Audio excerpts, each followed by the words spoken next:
Germany की गलियों में है हम, उर्दू बोली अपनी प्यारी, चकवाली वाइब दुनिया सारी। चकवाली एक्सपर्ट जीत का इरादा, हर शहर में अपना सादा। यहाँ की बातें वहाँ के नजारे, हर पल में है रंग प्यारे। चकवाली एक्सपर्ट जीत का इरादा, हर शहर में अपना सादा।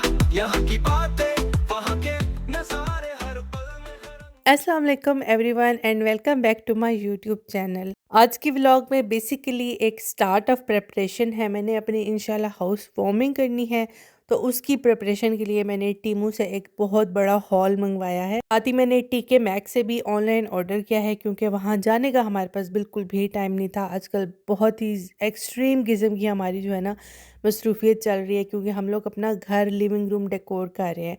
छोटी छोटी चीज़ें हैं, छोटे छोटे काम हैं, लेकिन फिर भी जो है ना टाइम लगता है, क्योंकि ऑफिस के बाद उज़ैर फ्री होते हैं। तो हमारा जो सारा टाइम है ना आजकल भी ऑफिस के बाद और वीकेंड वाला वो इधर ही लग रहा है। और बीच में मैं बीमार हो गई, 8-9 दिन जो है ना उसके मेरे निकल गए। उसमें तो मैं व्लॉग क्या कुछ भी नहीं कर सकी। मैंने काफ़ी सारी चीज़ें ऑर्डर की हैं, छोटी छोटी, सारा डेकोर का स्टफ़। उज़ैर का ओपिनियन ये था कि तुम ये वाले एक्स्ट्रा डेकोर नहीं करो, क्योंकि हम लोगों ने जो ओरिजिनल अपना घर डेकोर किया है वही अच्छा लगेगा। तो मेरा था कि नहीं, थोड़ा बहुत तो हो ना टच, को पता तो चलेगी दावत है। अच्छा वो सब छोड़ें, ये जो मैं अभी आपको दिखा रही हूँ ना, ये इतना कोई अच्छा निकला है। ये मैंने अपनी एक बाजी हैं उनके घर देखा था, स्टफ़ टॉयज़ उन्होंने इसमें ऑर्गेनाइज़ किए हुए थे।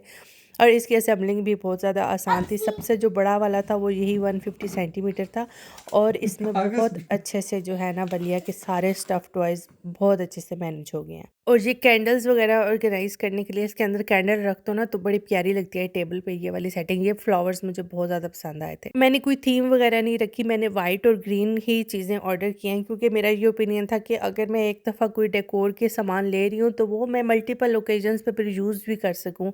इसीलिए मैंने कोई कलर की थीम नहीं ली, बस एक बेसिक जनरल जो ग्रीन और वाइट है हर चीज़ के साथ जो है ना सूट करता है, बस वही लिया। अच्छा ये पाउचेस जो आप लोग देख रहे हैं ये बहुत अच्छे निकले हैं। इसमें वलिया की छोटी छोटी इतनी चीज़ें थी ना, जो पजल्स हो गए, जो गुम जाती हैं चीज़ें, वो सारी इसमें बड़े अच्छे से ऑर्गेनाइज हो गई ये हैं। रमज़ान के लिए मैंने जो DIY सोचा था उसका ये कैलेंडर मिल गया है मुझे, टीमों से काफ़ी अच्छा मिला है। लेकिन इसका ये वाला पीस टूटा हुआ निकला है, या पता नहीं क्या सीन है इसका, बाद में देखूंगी। लेकिन ये वाला टूटा हुआ निकला है, बाकी पैकिंग तो ठीक थी, लेकिन फिर भी एक पीस इसका टूट गया था।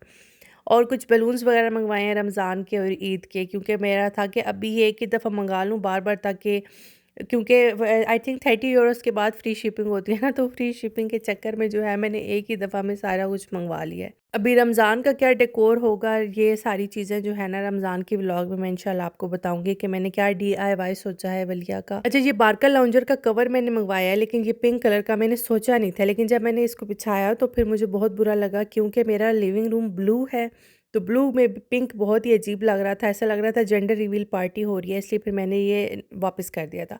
और ये स्पून्स ऑर्गेनाइज़र जो टेबल पे आप सेट करते हो, ये मुझे बिल्कुल भी पसंद नहीं आया था, क्योंकि बहुत ही रफ़ कपड़ा निकला था, नीट नहीं लग रहा था, और ऐसा लग रहा था जैसे मतलब मज़ा नहीं आ रहा था।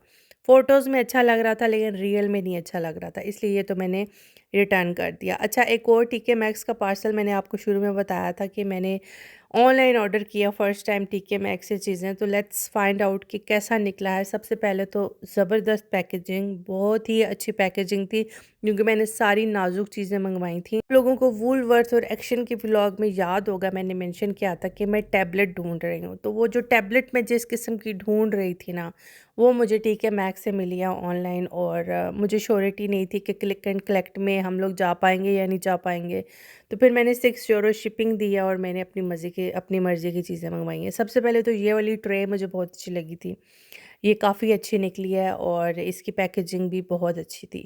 ये ट्रे जो है इसकी लाइक आप फूड नहीं सर्व कर सकते हो, लेकिन जैसे ट्रे जो होती है हमारे पाकिस्तानी, उसमें ट्रे जिसको बोलते हैं डेकोर के लिए नहीं है, लेकिन दूसरी चीज़ों के लिए है, बहुत अच्छी निकली है। दूसरा ये आपको याद होगा पाकिस्तान में, अगर आपने अलफता वगैरह पे भी देखा होगा, टर्किश ट्रेज़ काफ़ी पॉपुलर हुई हुई हैं आजकल। तो ये टर्किश डिज़ाइन की ट्रे है, जो कि बहुत ही अच्छी निकली है, ये भी मुझे बहुत पसंद आई है। ये दोनों मैंने रिटर्न करी।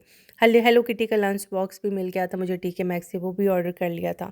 और जो जिस चीज़ का इंतज़ार था ना मुझे, तवा, मैंने अपना तवा अपडेट करना था।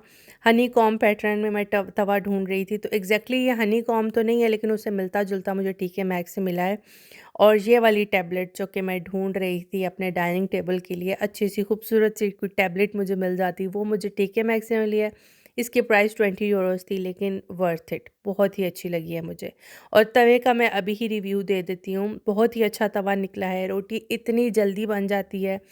वो जो सीन होता है ना कि आपकी रोटी बीच में ठंडी हो जाती है और अकड़ जाती है, वो इस तवे पे मसला नहीं हो, क्योंकि तवा इतना थिक बॉटम है, इतना ये हैवी तवा है कि रोटी अगर चूल्हा मतलब ठंडा कर भी देना तवे को, तो तवा फिर भी गर्म रहता है और रोटी क्विक बन जाती है।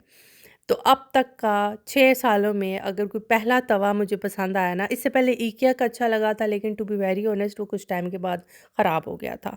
क्योंकि वो बीच में से उठ जाता है ना, वो जो ख़राब सा हो जाता है, वो हो गया था उसका सीन। लेकिन शुरू के 3-4 महीने वो बड़ा अच्छा चला था। अब ये कितना लंबा अरसा चलता है वो मुझे नहीं पता। ये तीसरा पैकेट है टीमू का, जो अभी मैं आपको दिखा रही हूँ। ये शीट मैंने इसलिए मँगाई है क्योंकि मेरा एक टेबल था जो कि हम लोगों ने पार्टी पे छोटे टेबल ज़रूरत थे।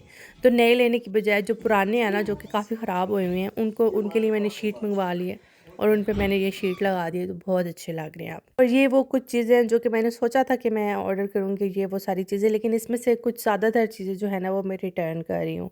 ये वाली बेल मैं रख रही हूँ, ये बेल नहीं, वही जैसे फ्लावर्स की कैंडल्स का होता है ना, उसी तरह का है ये कुछ। और ये फेरी लाइट्स हैं कुछ लीव्स वाली, ये काफ़ी ज़्यादा मैंने ऑर्डर कर दी थी लेकिन कुछ मैं रिटर्न कर रही हूँ क्योंकि इतनी ज़रूरत मुझे लगता है नहीं पड़ेंगी। लेकिन एहतियातन मैंने कर लिए थे, छोटे-छोटे वॉस टेबल के दरमियान में। लेकिन टू बी वेरी ऑनेस्ट, जब मैंने एक्चुअल में ये सारी चीज़ें देखना शुरू की थी ना, तो मुझे लग रहा था कि ये बहुत एक्स्ट्रा हो जाएगा। जो घर हमने डेकोर किया है उसकी खूबसूरती बैकग्राउंड में चली जाएगी। तो इसलिए मैंने ये वाले वेलकम का वो जो साइन है और ये टेबल का कवर शैम्पेन कलर का, बहुत ही कुछ शार्प शैम्पेन था, ये रिटर्न किया है। लेकिन ये कर्टन्स की हुक्स मैंने रख ली थी क्योंकि ये मुझे अच्छी लगी थी। और बाकी इस वाले पार्सल में मोस्टली चीज़ें जो है ना वो रिटर्न हुई हैं। आप लोगों को काउफलैंड की एक रील याद होगी, उसमें मैंने आपको मेंशन किया था कि ये जो दाल है ये काउफलैंड से मिलती है और इसके कबाब बहुत अच्छे बनते हैं। तो दावत प्रिपरेशन के लिए सबसे पहले मैंने कबाब बनाए हैं, बाकी की मैं अगले व्लॉग में आपको बताऊंगी कि क्या हुआ क्या नहीं हुआ और इंशाल्लाह लिविंग रूम का जो डेकोर है वो भी दिखाऊंगी। लेकिन जिस तरीके से मैं कबाब बनाती हूँ, मैं आपको आज वो वाला तरीका बताऊँगी। करती मैं ये हूँ कि सबसे पहले मैं जितने भी प्याज, टमाटर, ठीक है, लहसुन, अदरक और जितने भी गरम मसाले होते हैं ना, वो सारे मैं बॉईल कर लेती हूँ। इसमें मैं गोश्त या दाल नहीं ऐड करती। मैं पहले सिर्फ़ पानी यानी इन चीज़ों की यखनी बना लेती हूँ। मैं पूरे 1 घंटे के लिए इनको बॉईल करती हूँ और बाद में मैं इसको अच्छे से मैश करके ना, ये जितना भी मटीरियल होता है ना, इनका मसाला अच्छे से बाहर निकाल लेती हूँ। ये स्टेप मैं पहले इसलिए करती हूँ क्योंकि हमेशा मुझे बाद में मुसीबत पड़ती है जब मैं कबाब बना रही होती हूँ ना, जिनकी वजह से मुझे कबाब बनाना बिल्कुल पसंद नहीं है, कि बीच में से आप गरम मसाला चुन-चुन के बाहर निकालते रहो। वो जब बन जाए और मुँह में आए तो बहुत बुरा लगता है मुझे। इसलिए मैं इसकी इन मसाले की यखनी पहले बना लेती हूँ और फिर ये जो पानी है ना, इसके अंदर फिर मैं गोश्त या आप चिकन या जिस चीज़ के भी आप कबाब बना रहे हैं वो डाल के, क्योंकि मैं चिकन के बना रही हूँ इसलिए मैंने चिकन और दाल को इकट्ठा ही डाल दिया। लेकिन अगर मैं गोश्त बनाती तो भी वैसे दाल को इकट्ठा डाल ही देती, क्योंकि ये वाली जो दाल है ना जो कॉपलैंड से मिलती है, ये इतनी कोई प्यूरी टाइप दाल है। प्यूरी इसकी बहुत जल्दी बन जाती है, इवन आप प्रेशर ना भी दो ना तो भी ये गल ही जाती है।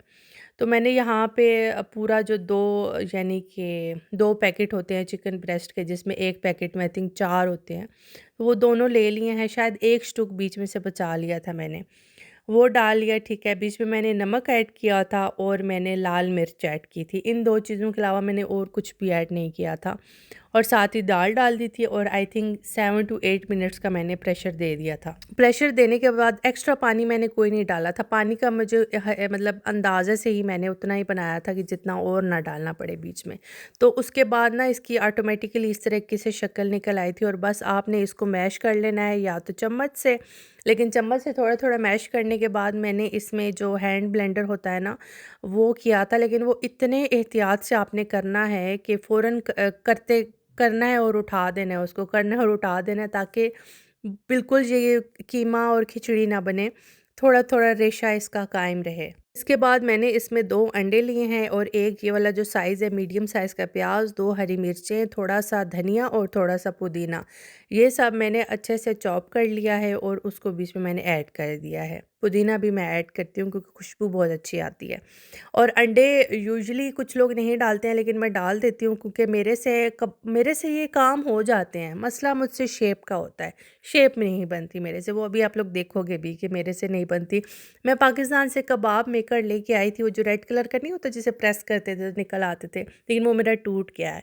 जब तक वो था बड़ी आसानी थी लेकिन अब जो है वो मेरा टूट गया है, इसलिए मैंने हाथ से ही किए हैं। हाँ, बीच में मैंने यहाँ पे ये भी डाला था, थोड़ा-सा ज़ीरा पाउडर मैंने ऐड किया था क्योंकि और थोड़ी-सी काली मिर्च भी ऐड की थी क्योंकि मुझे लग रहा था जैसे थोड़ा-सा मसाला और हो तो मज़े का हो जाएगा। वैसे तो पूरा था लेकिन और हो तो मुझे लग रहा था मज़े का हो जाएगा। तो फिर मैंने ये 2 चीज़ें और थोड़ा-सा नमक भी डाल दिया था।